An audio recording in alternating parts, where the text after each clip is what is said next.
Okay, so clean this off, got all the residue off. Pretty sure everything is clean here.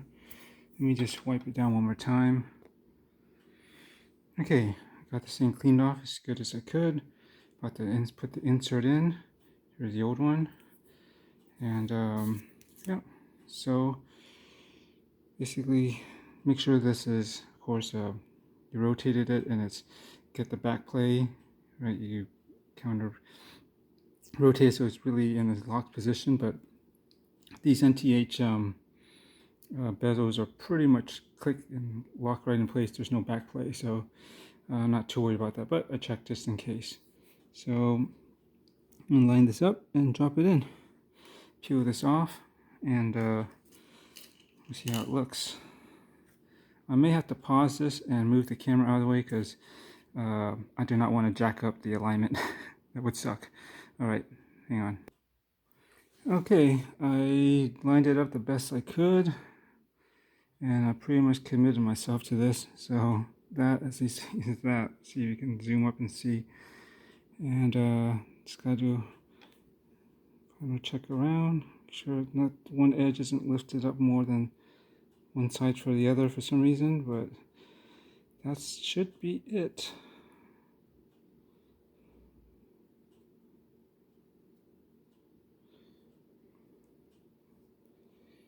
And that's, I guess, about as simple as it goes for a bezel insert swap, removal and replacement. I think this should look pretty sharp. Nice and clean and symmetrical. So as I said, I went back to this. I had this back in 2019 with the date version, and it's very symmetrical because it was date at the 6th, so it kind of matched the index, right? But I wore this a lot in 2019, and then, you know, things happen, and I guess I kind of felt like, oh, maybe I should try something else at the time when I thought about selling this, and when I did. But I've always kept this in the back of my head that, you know, this is one of the best, at least NTH subs that they have. One of my favorites. I like that, especially with that dial and all the lumen. All the NTHs are great too, and there's a great size: 40 millimeter, 20 lugs space. I think 11.5 millimeters thick. Solid bezel action, reliable Miyota movement. 9000 series hacking hand winding. And yeah, let's make sure this is on before I try rotating it.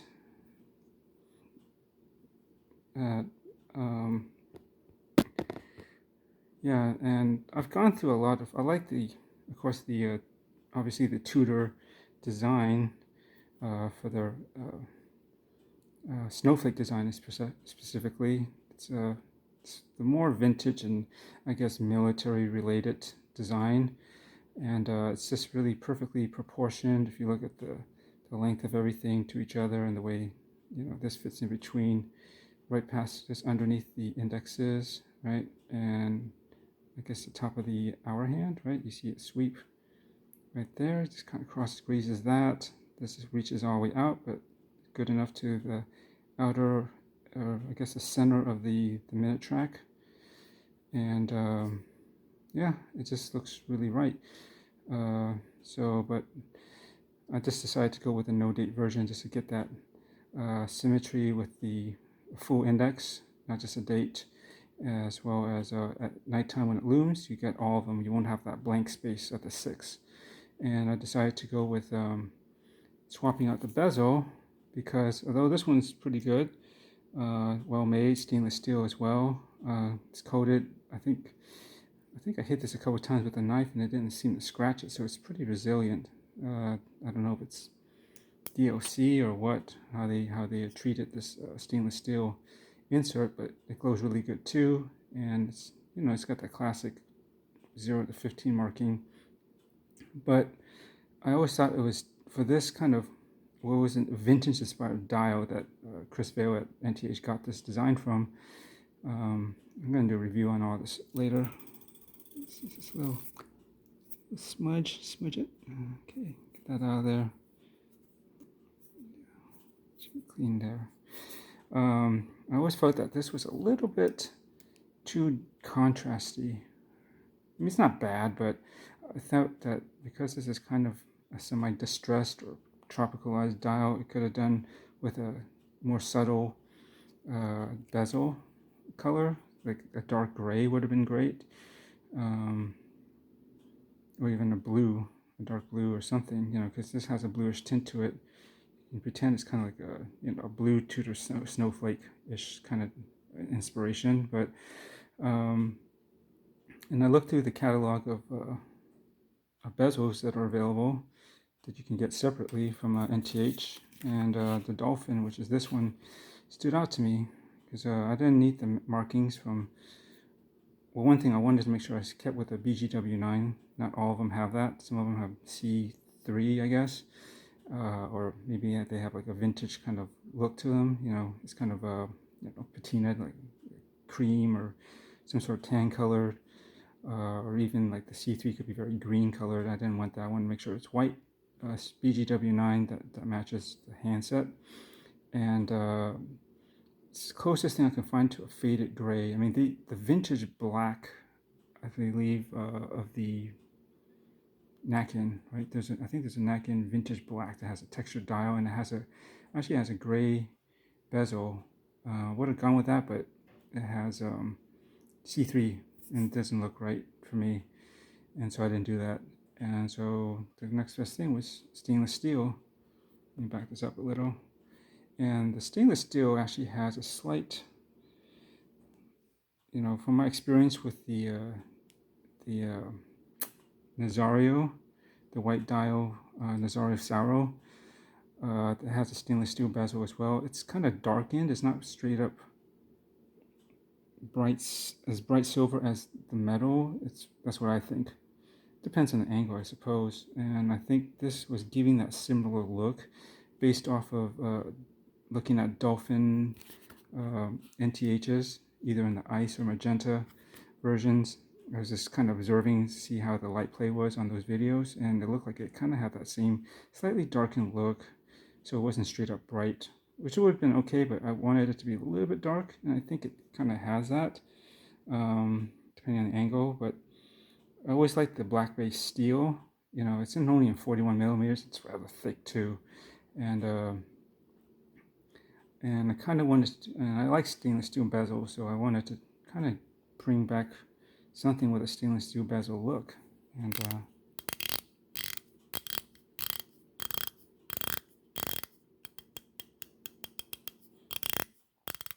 yeah, see, there's no backplate on the NTH bezels. They like perfect, and of course the way I did it lines up perfectly. Cool. So I just put it back on the bracelet or something, and I'm good to go.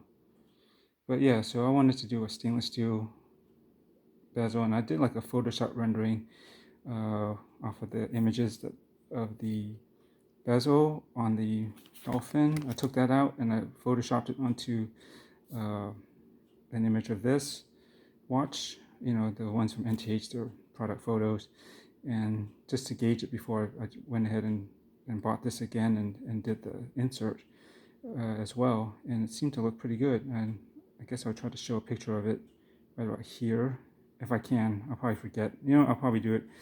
I want to post this before I want to post this sooner than later, and I'll get back into a review of this, and I'll post up that picture later because I don't have the video editing software on me right now. But I think this would look cool with that ice blue. Basically, it's not as deep blue as the mock-ups, the product photos look. You only get that at very extreme angles where it's kind of going into that dark bluish tone. For most of the time, you basically get like I basically think it's an ice blue kind of color, and it can get as bright as like a silver sometimes, or like again as dark as almost like a navy or something, depending on the angle you see, like there, right? So it's a very dynamic dial, and I always said that from the beginning when I had it a year or two ago when I did my review and did my posts. And it goes with the way it's fumate on the edge, gives it a 3D look. You know, almost looks like it's spherical, right? The way it fades out, and it's got that nice vertical brushing on the dial. It's a nice added treat. And so this, especially when I get this on the back of the bracelet, this has this nice kind of metal on metal look, but it's got a little pop of bluish hue to it. So I think this would be pretty cool. So I'm looking forward to sporting this again. Anyways, thanks for watching.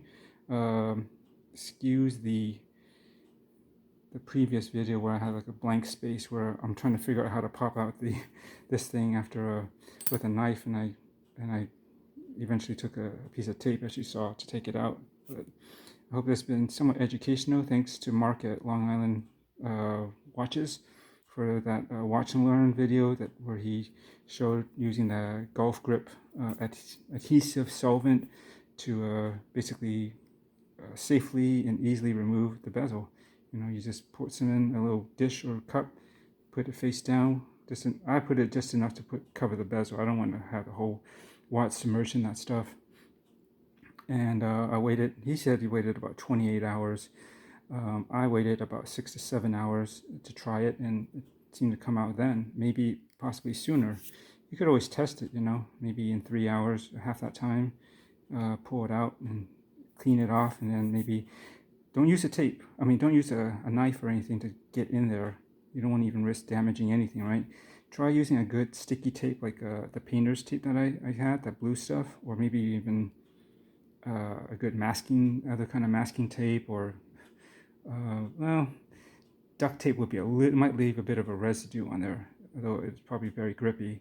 And you can do that and then try lifting it up like that, and then you should be able, if it's done its job, it should just come out really easily, as you saw. I tried to do it, and then there you go.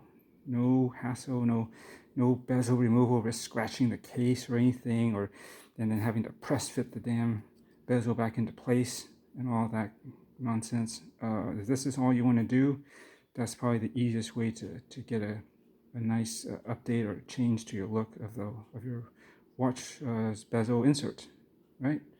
So thanks for watching, and look forward to seeing more of this in my videos and posts on the various social groups. All right, laters.